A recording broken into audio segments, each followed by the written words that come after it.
name is Phillip Martin, the Rabbi from another planet. Please like, share, and subscribe, and ring the little bell so you're notified when new videos drop. You may have noticed I have had a bit of a haircut. I'm more of a hair shearing. I do this like 3 or 4 times a year because I'm just not that vain. Look, I've been married for, I don't know, got married in 96, so what is it, 25, coming up 25 years next year. I'm at that point, basically, my wife and I, we're kind of stuck with each other. Neither of us is going to look for anybody else, but I tell you, she does look better than me. But, don't tell her that. Let's keep her on her toes. So what's this video about? You may be wondering. But before I get to what this video is about, if you can consider hitting the like, subscribe, or share button, that would be fan-dabby, double-dozy, and I'm really genuinely grateful for you to doing that, because that's the only way that teeny tiny micro channels like mine can get any form of traction on YouTube from your help. And I'm genuinely so incredibly grateful for everybody who does that. So thank you very much. Somebody who's not incredibly grateful, somebody who I don't think can understand what gratitude is Dana Schwartz. Dana Schwartz is a screenwriter who is working on the new She-Hulk TV series, and I've never seen anybody work so hard to make me not subscribe to their streaming service to watch their TV show. I have no idea what's going through her head, other than she just doesn't care if what she's working on succeeds or fails. What's far more important for her is to have an ideological rant. And an ideological rant is what I saw this morning. I got this from Bounding in the Comics, John F. Trent's fantastic website, in which Dana Schwartz took to Twitter to talk about a pernicious evil in the world, something that's so unbelievably terrible she had to scream it from the rooftops. And what is that pernicious evil? It's South Park. South Park is the most evil show ever created. Why is it the most evil show ever created? Well, the real reason is that she just doesn't like a level playing field. She loves the idea of making fun of people who don't agree with her. She hates the idea of her being made fun of. She can't stand that. And that's really the 101 of being a good person, to be able to treat other people the way you like to be treated. That's the core. I'm a rabbi. I'm a rabbi. I say this every time, many times in my video. I would say the core of Jewish theology, the point of the Old Testament morality to which I subscribe to. If you pare it down, it's this is not me. I think this is who is it, Hillel or Shammai? One of the sages said when they asked to describe everything on one foot, it is to love other people like you love yourself. Now, what does that mean? Well, oftentimes we make mistakes. We do bad things. We shout at people we don't mean to. Everybody does bad things all the time. Everybody. It's just the way it is. There's nobody who doesn't do that. But we tend to give ourselves a very, very friendly reception. We give ourselves a pass on whatever we do wrong. Can you imagine what the world would be like if we treated other people like that? Like, people do things that are genuinely, objectively wrong to me. Like, I have to tell you, if you've been following my channel, I've had this ongoing intrigue going on in my local synagogue, where I got very angry, and I angrily denounced our rabbi, which was a bit of a no-no in the Jewish world, as it turns out. And so I listed this really gushing and very genuine apology. It really was. I was very sincere and genuine apology. There's a friend of mine who he's just not my friend anymore. He thinks I'm purely evil, and he's genuinely not my friend. So I doubt he ever really was. But I have some hard feelings about that. But I try and treat him the way I would like to be treated. And I did something that I think was a bit out of line.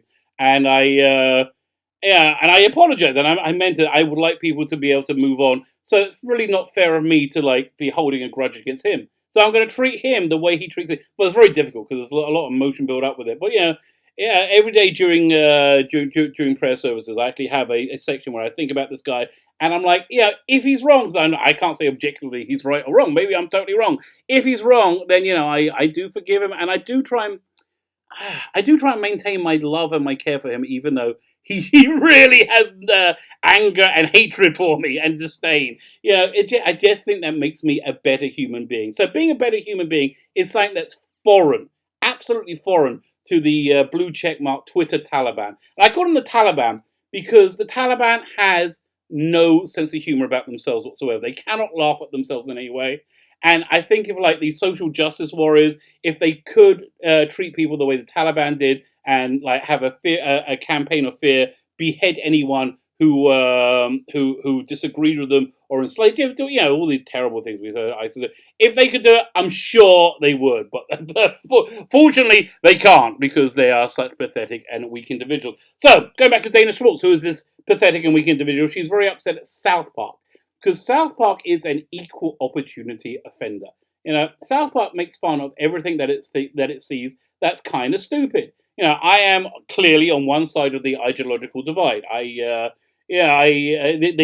did this, I think, very, very funny and a little bit uncomfortable for me parody on Trump when, especially when he was first elected, and Mr. Garrison be Trump, and it was funny, but like it was uncomfortable, and I said to myself, no, just get over myself, let's just laugh. If the people on the other side of the divide can laugh, and I can laugh at the same time, maybe we can have a bit of unity, and that would make the world so much of a better place, and that's really bottom line what I would like.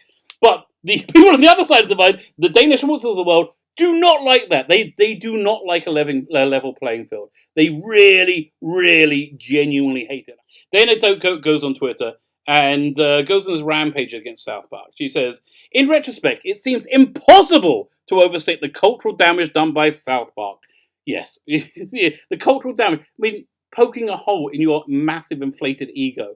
The show that portrayed earnestness. You do not have earnestness. Social justice warriors, the blue checkmark Twitter talent, do not have earnestness. You have anything but earnestness. You have vain virtue signaling. They think earnestness is the only sin. No, again, what you're doing isn't earnest. It's vain virtue signaling. And taught that mockery is the ultimate inculcation against criticism. No.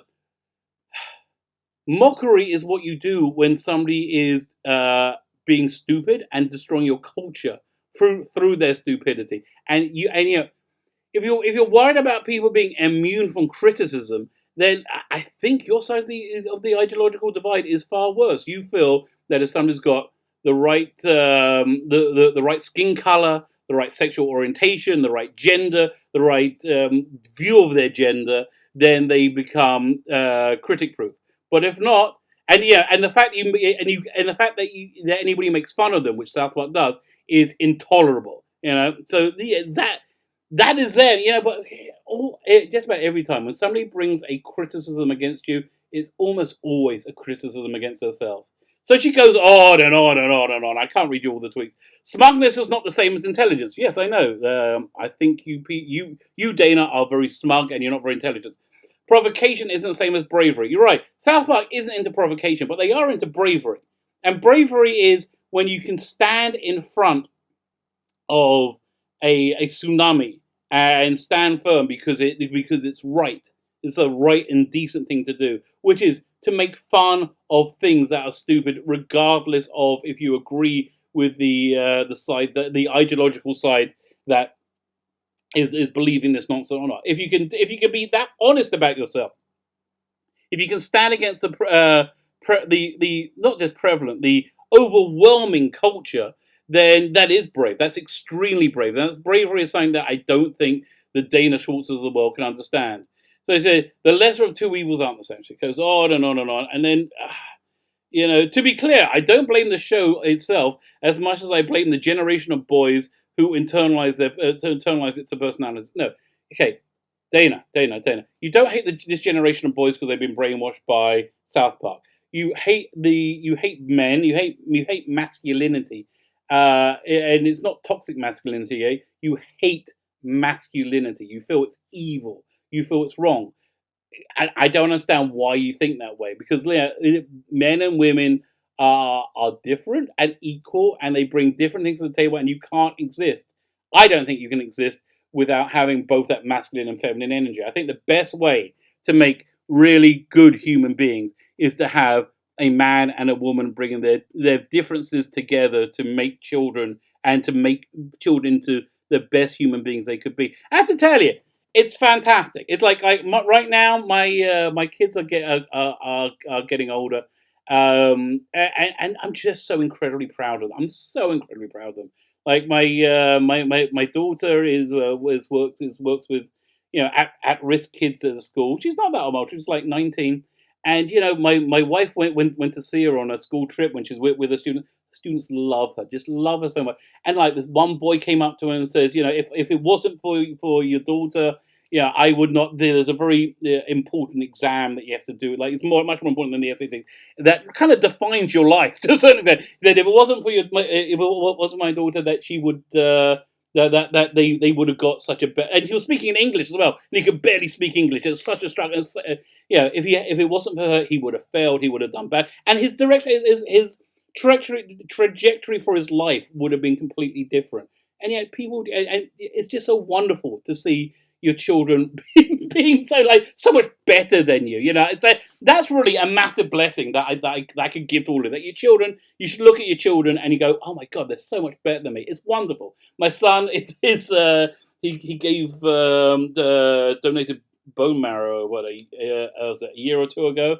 And the kid who donated it to the organization that arranged it wants to pay for a taxi to take him. Like, okay, he's an officer in the Israeli army right now, and so where is he? I think he's on the Gaza border, or is he up north? I can't remember. But there's taxis. They want to pay for a taxi to drive him to meet the person that he donated to, who really wants to meet him, and film it. And it's PR for so more people. Again, you just can't pay for that. Well, you can pay for that. Again, but the cost isn't money. The cost is years of dedication and making of wanting your kids to be the best they can be. And the only way you can do that is to step out of yourself a little bit, not make yourself the center of the universe. Listen, I have nothing but respect for single parent families. I have no idea how they do it. It sounds like a terrible, terrible situation to be in. I don't know how I would have raised my. Both me and my wife will say the same. We don't know how we would have raised our children without each other, and we do disagree, and we do bring.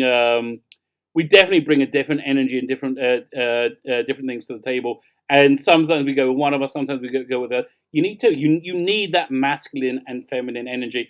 And so this all-out attack on masculinity that Dana Schwartz represents is so incredibly destructive for our culture. And for our society, and why, and so it manifests itself in all these in crazy ways. The way it manifests itself in here is through her hatred of South Park, which is just sad. It's really, really, really sad, because South Park is something that really should unify us, that we should all be able to laugh together. Dave Chappelle, also fantastic. I love that he makes me laugh at me, and he makes me laugh at people on the other side. It's so healthy. And if you can't laugh at yourself, there's something really wrong with you. If ever you're in a mob, there's something wrong with you. If ever you can't laugh at yourself, there's something really wrong. There's something really wrong with you, and you should really just. I would give yourself a bit of introspection to ask yourself where you are in life and what you want to do. So that went a bit bonkers heavy. I wasn't planning on that at all. My name is Phillip Martin, the Rabbi for Another Planet. Please let me know what you think, because that got a lot deeper than I was really planning. I was just reading this stupid article about South Park, and then I'm talking into the fabric of reality, like how to make good people. I'm being a good person. So please let me know what you think. I'm kind of intrigued. Again, I wasn't planning on going there at all.